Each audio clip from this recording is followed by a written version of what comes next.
Greetings all, and welcome to Lucas Brews. In this video, I'll be doing a full build of two Airfix Bristol Beaufighters in 1/72 scale for my upcoming film about the Battle of Milne Bay. So without further ado, let's build these bows. To start with, I gave both kits parts a wash in some warm soapy water to remove any oil or dirt from the sprues that may prevent paint from sticking to their surfaces. I then began cutting out the various interior parts for both aircraft, including the fuselage floors, wing spars, the observer seat and raised platform, the pilot sidewalls, the control column, seat and rudders, and finally the tail wheel and fuselage halves. Once removed, the excess sprue was then sanded or gently sliced off these parts to ensure everything would fit together. Both Beaufighters were built side by side, but I'll try and avoid showing me doing the exact same thing twice. The two wing spars were glued to the cockpit floor with some Revell Contactor Professional, and then the pilot seats were glued to a mounting point forward on the spar. The control column, rudder and platform for the observer were then glued into their keyed positions on the cockpit floor. The observer's chair could apparently swivel, but I followed the instructions and glued it facing towards the rear. The sidewalls and tail wheels were glued to the inside of their fuselage halves, and all of these parts fitted precisely into keyed positions.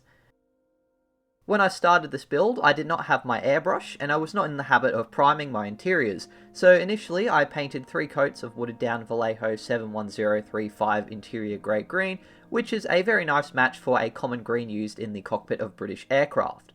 The paint was applied using a reasonably large brush, with each layer building it up until it was nice and solid.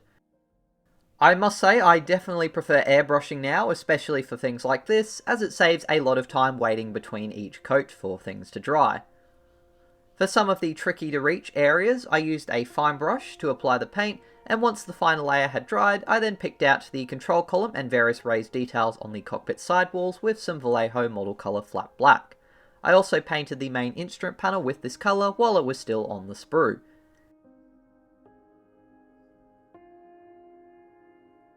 For the seat cushions, I went with Vallejo model colour flat earth for a nice brown with a slight reddish tone to replicate some worn leather. Although the raised details on the sidewalls are pretty decent, they are a little bit simplified and missing a few details, so I used some spare bits of sprue to add a few of the parts, such as a missing trim wheel on the right side, which was also painted flat earth. The various raised details and engine controls were then picked out using a fine brush, and initially some Vallejo model colour vermilion red. Another detail I noticed that was absent from the interior were some of the prominent railings aft of the pilot's seat. I used some fine florist wire and a bit of Deluxe Materials Rocket Odorless CA glue to attach them into place. My rails possibly go a bit too far aft, but only the front part of them would end up being visible, so I think it was alright. Some styrene was also glued to the sidewalls for some basic detail, and once dried I painted the rails with vermilion red. Further engine displays and other raised details were picked out with Vallejo model colour 70970 deep green, as well as some Vallejo model colour flat white.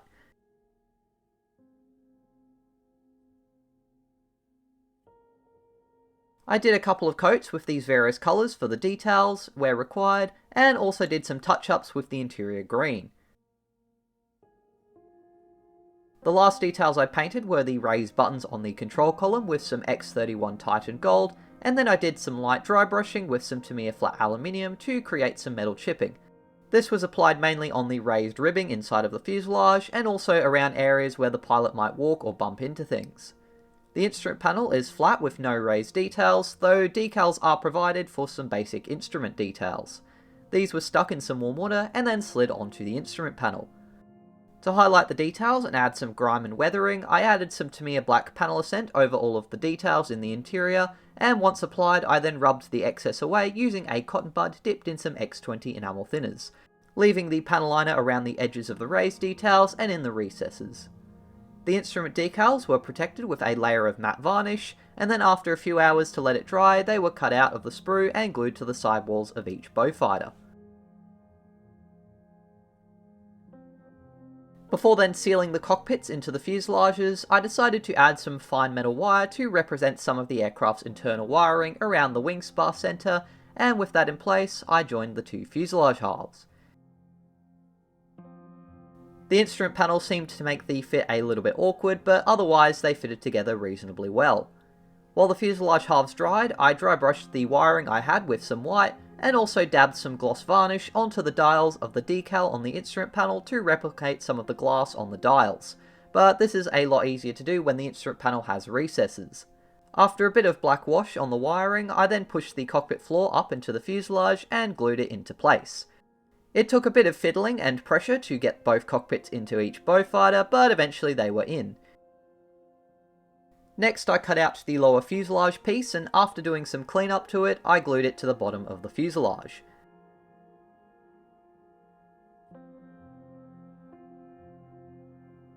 While these parts bonded, I wrapped a bit of masking tape around them to keep the fit nice and tight. I then moved on to the wings, first cutting out each side's upper and lower wing half, and then sanding away any excess sprue.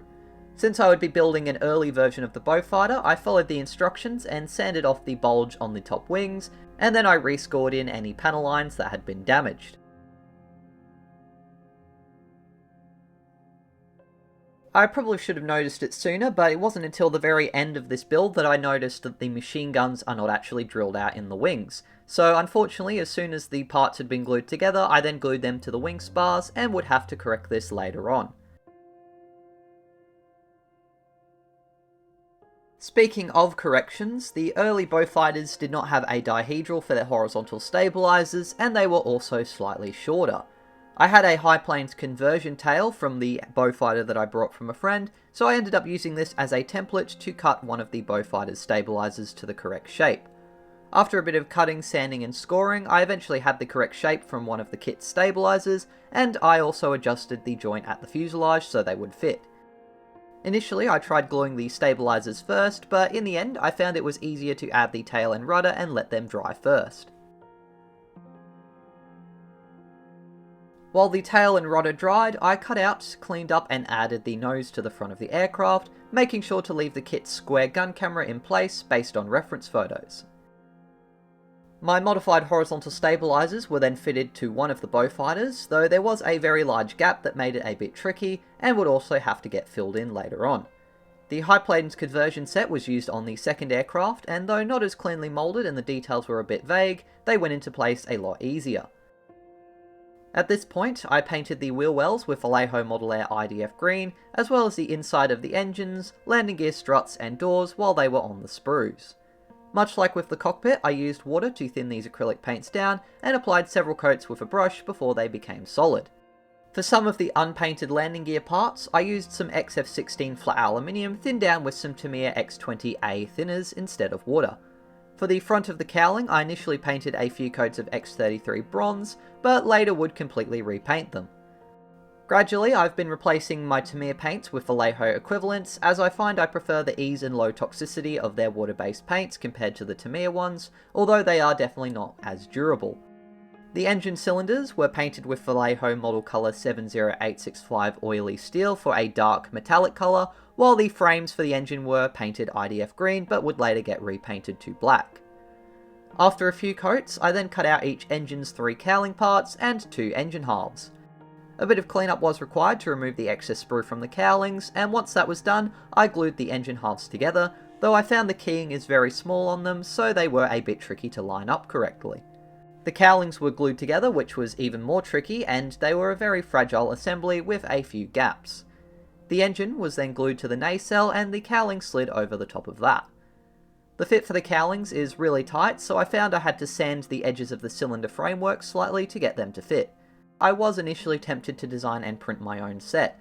I also believe that the early Beaufighters actually had a different cowling design, but looking at photos I couldn't really notice much of a difference, so I ended up sticking with the kit engines to save a bit of time. The exhausts on the other hand were noticeably different on the early Milne Bay Beaufighters, and I would later have to 3D print some parts for them. But for now I added the kit's exhausts once I'd cut off the flame dampener section, which would not be needed. I then added the kit's shorter options for the intakes on top of each engine, and then I began to cut out the landing gear parts. The landing gear consists mainly of 2 large frames which are added first, followed by the main struts with the wheel attachment, and then a couple of extra bits of framework. It's a bit of a fiddly assembly, but the parts fitted together very well, and are surprisingly solid once the glue had bonded. The landing gear doors were a bit fiddly to add as well, though not nearly as solid, unfortunately, due to their smaller attachment points. I then added the ailerons to the wings, which come as separate parts so they can be posed, but they will not move without serious modifications, so I decided to just glue them in place at a neutral angle. The outboard intakes were cut out and glued to the wings, and though the grille made it rather shallow, they do seem accurate shapes for the Milne Bay Beaufighters. With assembly pretty much completed, I began to fill any gaps over with some Vallejo water-based putty. A fair bit was required on the engine cowlings and also the tail due to the modifications to the horizontal stabilisers.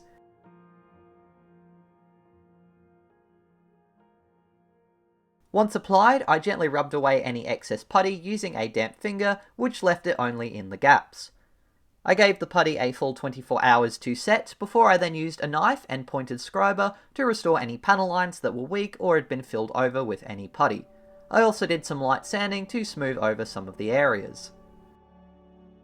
The Beaufighters were now ready to be primed for painting, so once I'd masked off the engines and cockpits with some white tack, and the undercarriage with masking tape, I then sprayed both aircraft with some Vallejo gloss black primer. This was thinned down to a ratio of 50% Vallejo acrylic flow improver to 50% primer. I built the primer up gradually on the upper surface of one Beaufighter in several passes, until eventually the model was a uniform glossy black. I then sprayed the second aircraft on the upper surface, and by the time I'd done that, the other aircraft was dry to the touch, so I sprayed it on the underside in the same fashion. Both of these kits were done in the time before I had a tank attached to my compressor, so I did have a lot of issues with water getting into my airline, even with water traps on both ends. But fortunately, during priming, I only had one instance of the water suddenly spraying all over the model, which was quickly cleaned up. And once both aircraft were primed, I then sat them aside for 24 hours to allow the primer to fully cure before I began the painting process. Painting both of these Beaufighters ended up being a little bit all over the place, as I was working on this kit several months ago and still experimenting and learning a lot of techniques. Initially, I planned to use chipping fluid on these builds to create metal chipping, so I mixed up 7 parts acrylic flow improver with 14 drops of acrylic thinners and 4 drops of Vallejo Model Air aluminium, and gradually built this up on the upper and lower surfaces of both Beaufighters to act as a bare metal layer that would be exposed under the chipping. I was experimenting with a higher thinning ratio than I would normally use with the Vallejo Model Air silver paints to try and improve their smoothness and reduce the splutter, and it seemed to work better with more thinners. As I mentioned earlier, this was also before I got a compressor attached to a tank for my airbrush, so the PSI was a bit less consistent and also lower than I use now at around about 20 PSI rather than 25 or 30. The aluminium paint sprayed on really well, and after about 24 hours to allow it to fully cure, I then used my airbrush to spray on some Vallejo chipping fluid. I kept this layer of chipping fluid very light and only around the walkways, leading edges of the wing and the nose where I planned to have any metal chipping visible. An hour or so later, I then started to paint the underside of both Beaufighters with some Vallejo Model Air Sky-Type-S, thinned down with 6 drops of Vallejo acrylic flow improver, 2 drops of acrylic thinners, and 6 drops of paint. Although the Department of Aviation Production would later on domestically produce the Beaufighter, all of the Beaufighters that were around during the time of Milne Bay would have been made in the UK and then shipped to Australia. As a result, I decided to stick to RAF colours rather than using any RAAF variations or local colours. Once both bows had a reasonably uniform coat of Sky-Type-S, I then mixed more paint, this time adding a few drops of Vallejo model colour pale grey, which I then sprayed onto the fabric control surfaces, and patchily in the centre of various random panels to add some variety and simulate some subtle variation. For a stronger lighting effect on the ailerons, I mixed in some flat white and then sprayed this into the middle of the divots to simulate more light coming through where there's no framework. This lighter mix was also used on some of the panels for some more contrast and variation. I didn't want to make this effect too strong, as these aircraft would have been relatively new when they arrived at Milne Bay, but this effect would be heavily toned down later on by the varnishing.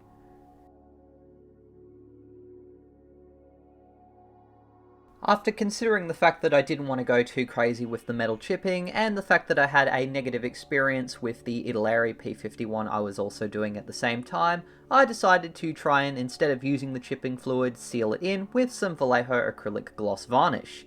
In theory, this would seal the chipping fluid, and also prepare the lower surface for decals already, but I probably should have instead used matte varnish so that the upper surface layers would stick better to the surface.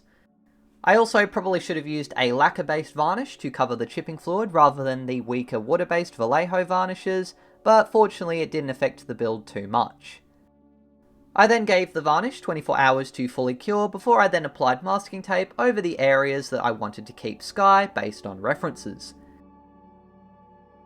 Once the lower surface was masked, I then applied the first colour on the upper surface, which would be Vallejo Model Air BS Green.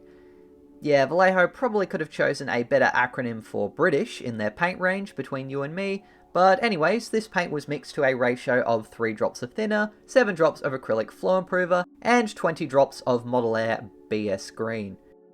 Initially, I sprayed outlines for the camouflage pattern and then gradually filled in the shapes in thin layers. Unlike the Skytype S, this paint seemed to require quite a lot more layers before it became more solid and uniform, so my first spraying session with both aircraft was more of an initial layer. I found that the silver base made it a lot easier to see where the paint was, and it also gave it a nice yellowish tone underneath it, which I thought looked quite good, and I imagine it would have been a lot harder to have applied this green over the black primer base. So as a result, I reckon I will use silver as a base colour for any future RAF schemes I do. To add a little bit of deviation between the Beaufighters, I decided to spray one aircraft with the green and flat earth colours reversed, but in the exact same pattern, which I have seen occasionally happen. Once the green had been built up in a second session for both Beaufighters and was nice and solid, I then moved on to the brown. For the second colour, I would be using BS Flat Earth, which was mixed with an even mix of 50% paint to 50% flow improver, and gradually filled in over the silver areas on the Beaufighters. I had considered masking, but initially I was reluctant to do so, once again from the experience I had trying to mask the camouflage pattern on the Italeri RAF Mustang with paper, but the edges between the camouflage ended up looking too soft for my liking, so I would later on use masking and redo parts of the camouflage. Before that occurred, however, I first did some panel highlights and variation on the upper surface by mixing the flat earth with some Model Air RLM4 yellow and insignia white. I applied the highlights more heavily to the upper surface than I had on the underside, as the paint there would be more exposed to lighting as well as the harsh Australian and Pacific environment, though I very much overdid it and oversaturated the colours. As a result, I basically turned this into a pre-shaded base for another thin coat of flat earth, which made the effect much more subtle and less saturated.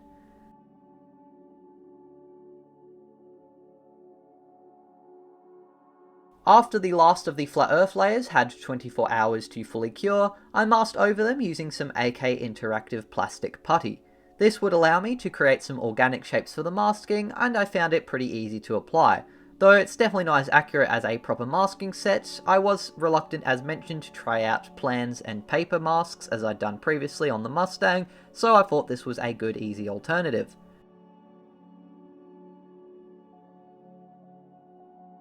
With the masking putty in place, I then sprayed some BS green gradually until all of the brown overspray was gone.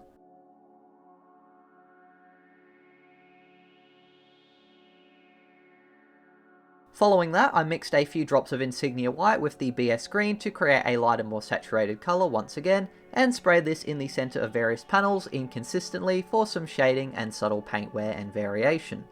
Unlike with the flat earth, the post shading was a lot more to my liking, so I ended up then removing the putty and underside masking tape once it had been done.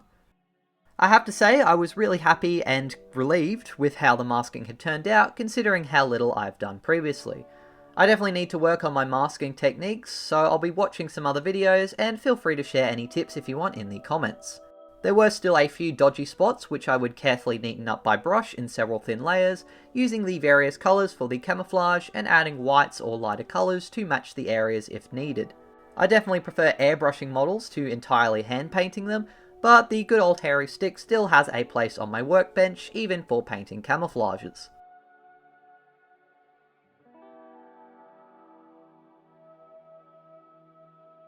With the camouflage done, I sprayed both of the Beaufighters in several passes of Vallejo gloss varnish, thinned down with 6 drops of Vallejo acrylic flow improver, 1 drop of acrylic thinners, and 4 drops of the varnish. In hindsight, I probably thinned my varnish way too much here, and should probably be using a ratio more like 20% thinners and flow improver to varnish rather than the other way around, but in this case it worked out fine and produced a nice smooth finish. Although technically I'd varnished the undersides already when I sealed in the chipping fluid, I decided to do it a second time since I'd done those touch-ups with the brush, and then I sat the models aside for 24 hours to allow the varnish to fully cure. In terms of markings, I ended up choosing to go with A19-13 and A19-53, which according to ADF serials were 2 of the 3 Beaufighters that were sent to Milne Bay during the close of the battle. Given the code letter on its fuselage of Y and nicknamed Margoon, A19-53 was delivered from England to the RAAF in June of 1942 and had been training with 30 Squadron throughout August, suffering a landing accident in that time but being repaired. It would partake in the last raids against the Japanese convoy as it evacuated Milne Bay, and it also flew sorties in the Battle of Mk.IC, during which it was set ablaze and its crew injured by Zeros, but it managed to crash land back at base and once again be patched up and sent back out.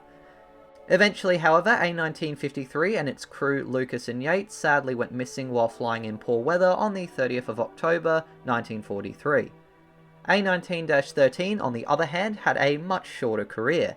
Coded M, it too had a forced landing early on in July, but was evidently repaired and was one of the 3 sent to Milne Bay, though it would end up missing the battle when shortly after arriving there it collided with a Hudson on the 9th of September. Apparently the aircraft took off with the pilot's canopy loose, so the pilot turned around and landed to secure it in place, but neglected to then straighten the aircraft up before his second takeoff, and the Australian War Memorial now has several photos of the resulting collision. I believe no one was hurt, fortunately, though A19-13 would be converted to components by late October. A19-49 may have been the 3rd Beaufighter sent to Milne Bay in early September, but I couldn't find any info on its code letter, so decided to go with the other 2 aircraft. For these schemes, I had to design my own decals and have them printed out by Laser Shark Designs. Learning from my experience with Laser Shark decals being used for the Revell F4U4 Devotion builds I did, I ended up printing white backings for all of the roundels for the Beaufighters. The decals were cut out individually, and this time I also trimmed them very close to remove as much clear film as possible. Unlike with mainstream kit decals, the film covers the entire page, so each decal had to be cut out, stuck in water and applied one at a time. Fortunately, the decals are pretty hardy, and although they're not to cartograph standards, I was still very happy with them. One thing I will do in the future, however, is probably apply the white backing decals first and let them sink into the model with some decal softener and adhesive, before then applying the top layer decal with the colours, as I found that they were very thick and some of the finer surface detail did not clearly show through them. For the fuselage roundels, I made the white backing smaller than the actual size of the decal that would go over the top of them to replicate some transparent green around the areas where the RAF yellow would have been repainted. Once the custom decals had been applied to the model, I then added some Vallejo decal softener followed by Tamiya decal adhesive over the top of them to help them soften and stick to the model. As mentioned, it was less effective on the decals which had also white backing decals applied to them since they were a lot thicker, so perhaps as well as applying the white decals separately and then applying the top decal after it had set, I could also benefit from a stronger decal solution for these decals to combat their extra layer and thickness. For the common stencils, I still used the kit's included cartograph ones, applying them in pretty much the exact same manner. They were of really good quality and definitely added a lot of nice fine detail to both of the bows. I did a layer of decal softener and Tamiya decal adhesive on the common stencils as well, and also did a second layer on some of the custom decals, though the second layer on those did not seem to have a major impact. I allowed the decals about 24 hours to let them set to the model, before I would then seal the decals in and give the camouflage its final finish with some Vallejo matte varnish. This was applied with the same ratio of thinners to varnish and in the same manner as with the gloss varnish, though as you'll see during the weathering process I had some small issues with this coat.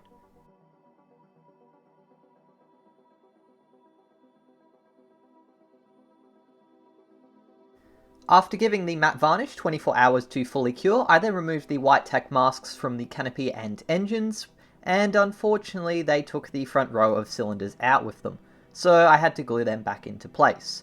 I also then cut out and glued the framework to the front part of the cowling and then attached this sub-assembly to the engines.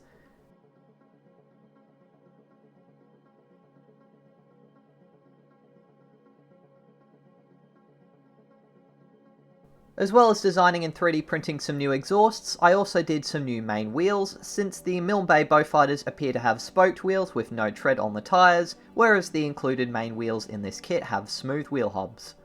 Once printed out, the wheels, exhausts and also the kit's propellers were primed with Vallejo Gloss Black Primer, and once that had dried, I glued the exhausts where the flame dampeners would have been in this kit. Initially, I'd painted the frames at the front of the engine cowlings with IDF green, but after looking at more reference photos, I decided to repaint these Vallejo model colour flat black. The flat black was also used to paint the tail wheel, propeller blades, and the main wheels. I applied several thin coats of the flat black to all of these parts, allowing a few minutes between each coat for the layers to dry. The propeller hub, along with the remaining gearbox parts for the engine, were painted with several coats of Vallejo oily steel for a dark metallic effect, while Vallejo Model Air steel was used to paint the wheel hubs for both the main wheels and the tail wheels. The tips of the propeller blades were initially painted a coat of model colour pink mixed with some flat white, which would make painting the yellow easier and require less coats than if it was applied straight onto black.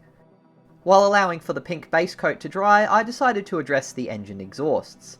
Initially, I'd painted the front part of them bronze, but after looking at references of similar British engines on restored flying aircraft, as well as exhausts in general, I decided to try a little experiment. First of all, I repainted the entire exhaust system with Vallejo Model Air Chrome Silver. This thinned down acrylic paint is of course designed for airbrushing, but it was really easy to brush this on in about 2 layers. This would form the base colour for the exhausts, and then to achieve the discoloration and burnt effects, I applied first some Tamiya Clear Blue in soft patches around the middle of the cowling exhaust ring, and also along the joins of the exhaust outlet, followed by some AK Interactive Orange for variation. I tried to apply the blue and orange tones where they appeared in reference photos, but I could have perhaps been more precise and also a little bit stronger with this effect.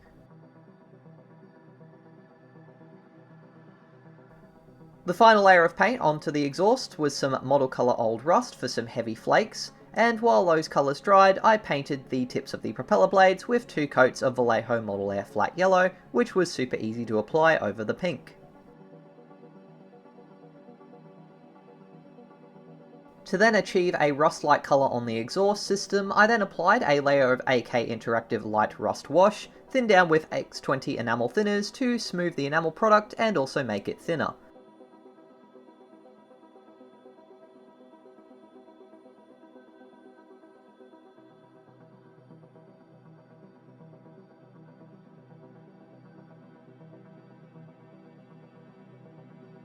This was then followed by some Tamiya XF64 Red Brown, which was thinned down heavily and then applied while the rust wash was still drying to the areas I wanted darker and more burnt.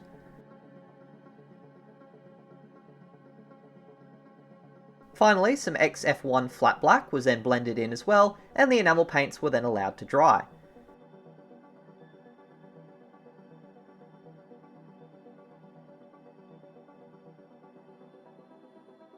To then add some soft areas that were less brown, I then used a brush dipped in enamel thinners to thin down the dried layers and blend them slightly on some parts of the exhausts. I also used this technique quite heavily on the fronts of the engine cowlings, which often look like metal chipping in reference photos. With the exhausts done, I then added on the main wheels, which fitted perfectly into the landing gear struts as if they were the kit's original ones, and then I assembled the propellers, which have a little locking pin. The pin is slid into the gearbox part and the propeller glued to the other end, which allows the propeller to spin freely. I then carefully applied some glue to the front gearbox part and pushed it into place on the front of the engine. The fit of the gearbox cover was very tight, and oddly on both Beaufighters was easier to apply onto the right side. For both left engines I had to use a file to sand out the hole, and in one case I even removed the whole engine to make it easier to access before I could get the propeller into place. Once this was done, I could then finally move on to some metal chipping. As previously mentioned, I originally planned to try chipping fluid on both Beaufighters, but decided I wanted a finer and more controllable result, since both of these aircraft would have been pretty new when they arrived at Milne Bay.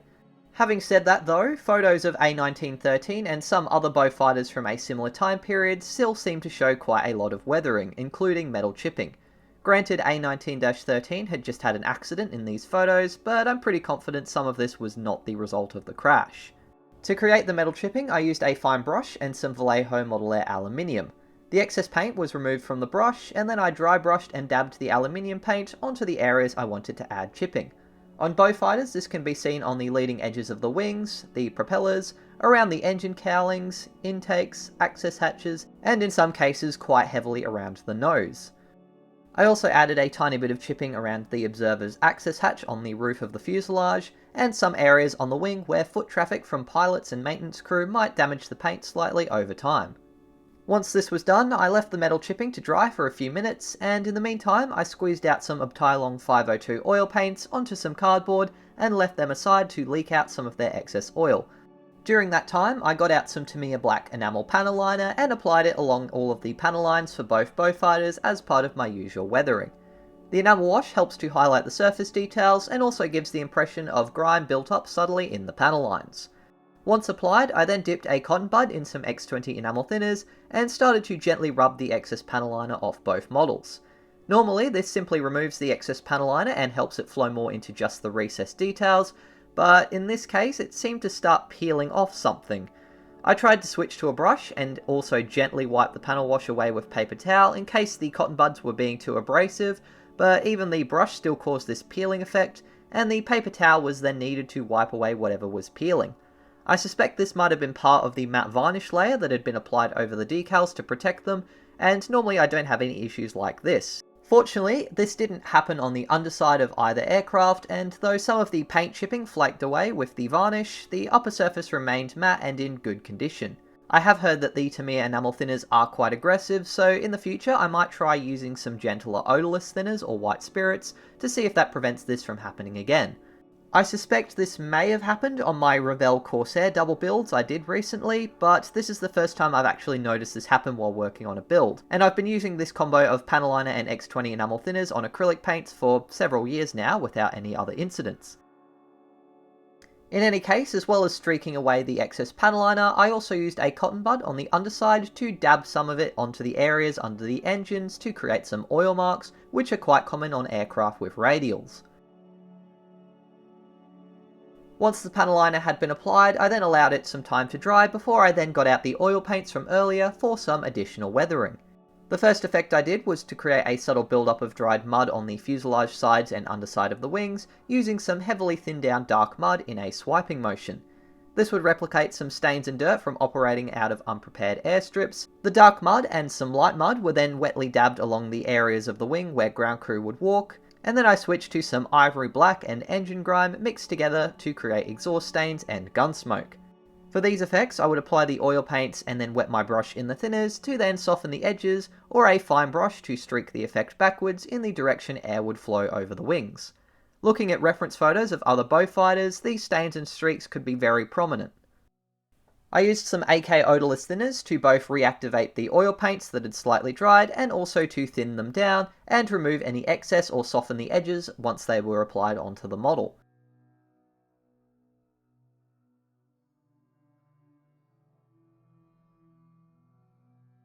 To add some dried dirt and mud on the wheels, I decided to try applying a coat of light mud onto the tyres, applying it in a thick blob and then spreading it around with the thinners to replicate the build-up. The thinners was also used to remove any dirt and mud from the middle of the wheels, which would be in contact from the ground and allow them to rub away. For some darker mud on the wheels and also the bottom of the rudder flicked up from the tail wheel, I then also used some dark mud and repeated these similar effects. The oil paints take quite a long time to fully dry, so I left both Beaufighters weathering for a few days and worked on some other details.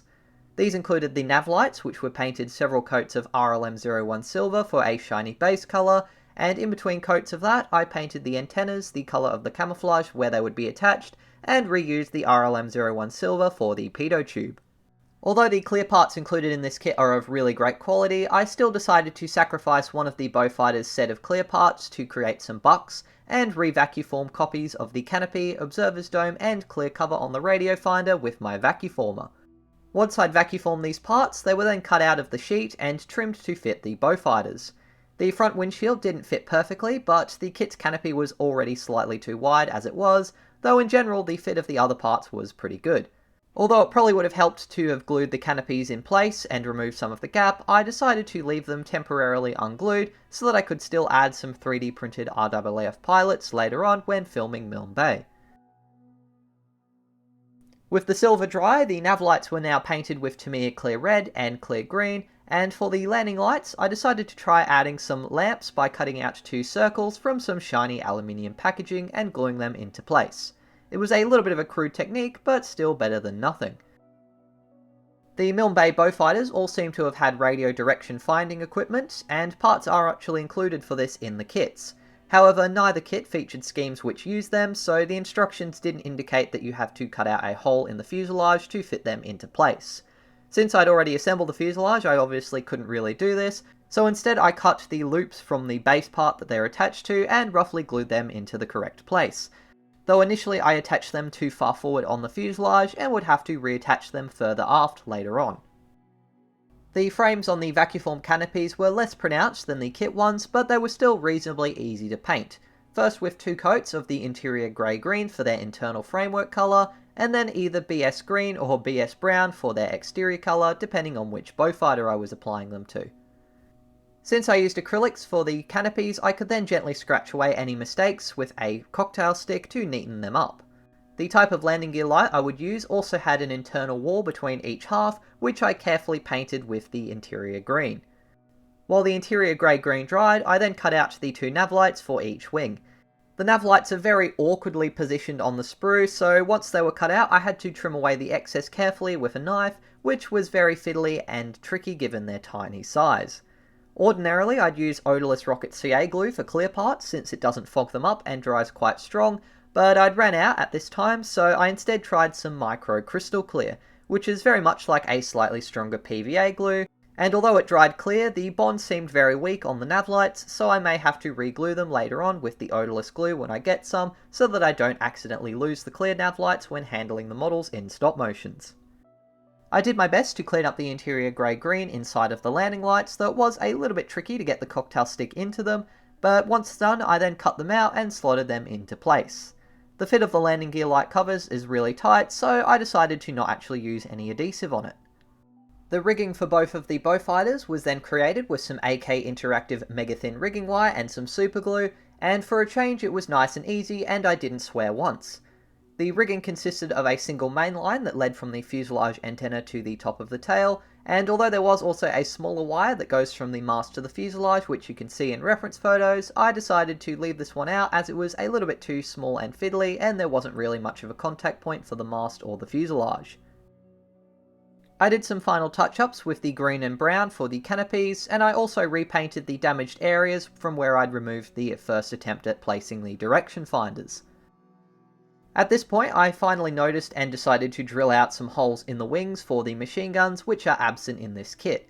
This was done using a small needle and gently poked into where they would be. It would have been much easier to have corrected this before joining the wing halves, as I found when trying to use the needle on them the wing halves would split, but luckily a little bit of Tamiya extra thin was all that was needed to rejoin the wings when I'd done this. The final details I added to both Beaufighters was then some gun smoke coming from their new barrels. This was done using some black oil paint which I'd actually had lying around for a few weeks and had nearly become rock solid, but I was still able to activate some on the cardboard with some odorless thinners. The paint was thinned down heavily and then applied onto the model and blended for a nice subtle effect. And after the oil paints had dried, I decided to call both of my Milne Bay Beaufighters finally completed. And here you can see the results I achieved with these models. So after having built these two, I can say that the Airfix kit is certainly not a bad little one, and I thoroughly enjoyed them. They had very few fit issues, and it was pretty easy to correct the shape of the horizontal stabilizers and add the new wheel and exhaust to replicate a Mark I. As I mentioned previously, I do believe the early Beau's engine nacelles may have been slightly different, but I couldn't really notice this in photos, so I decided to just keep the kit's original ones. There are a few areas that are slightly simplified, such as the engines and cockpits, but I'm sure you can find aftermarket ones for them if you really wanted to go beyond what this already decent kit has out of the box. It is a bit annoying that the wings do not have holes drilled out for the machine gun barrels, but you can correct this if you so wished. Although I made a few mistakes, and there are certainly things I can improve on, such as my camouflage masking and dealing with the double-layered custom decals, I'm still really happy with how both these kits turned out, especially in terms of the oil weathering, and I hope I can avoid any more mysterious peeling stuff in the future by using the more gentle odorless thinners from AK Interactive instead of X20 enamel thinners next time I try some panel washers. I feel like I've definitely succeeded in my goal of capturing the early RAAF Beaufighters that made their debut at Milne Bay, and I'm very much looking forward to using these finished kits to help tell the story of the real aircraft and crew when I finally make my Milne Bay stop motion series. Overall, the Airfix Beaufighter is definitely a kit I would build again in a heartbeat. I certainly recommend it for anyone wanting a 1/72nd scale model of this heavily underappreciated British workhorse, and after having enjoyed these builds very much, I'm excited to also build and convert the Airfix Beaufort for the Milne Bay project as well, which will be done in a future video. Thank you very much for watching this build video. I do hope you enjoyed it and got something out of it. If you did, please be sure to leave a like and subscribe to the channel with notifications turned on so you don't miss any future inbox reviews, build videos, or stop motions. Feel free to leave any friendly advice on how I or other model makers can improve in the comments below, or any other opinions or thoughts you have on this kit. A massive thank you to my wonderful patrons for helping me to fund not only buying this kit and the products I use to make it, but also the time I spend making these videos and my longer term project for making the film about the Battle of Milne Bay. I'm planning to release some snippets and behind the scenes stuff as I go for Aviator tier patrons, as well as of course doing more build videos for the other aircraft and vehicles I'll be making for this film. All going to plan, I should have the second part of my resin T-34 build coming out pretty soon if it hasn't been released already, along with the first video for my Hobby Boss Grumman Avenger build. That's it though for this video, but until the next one, as always, take care and model on.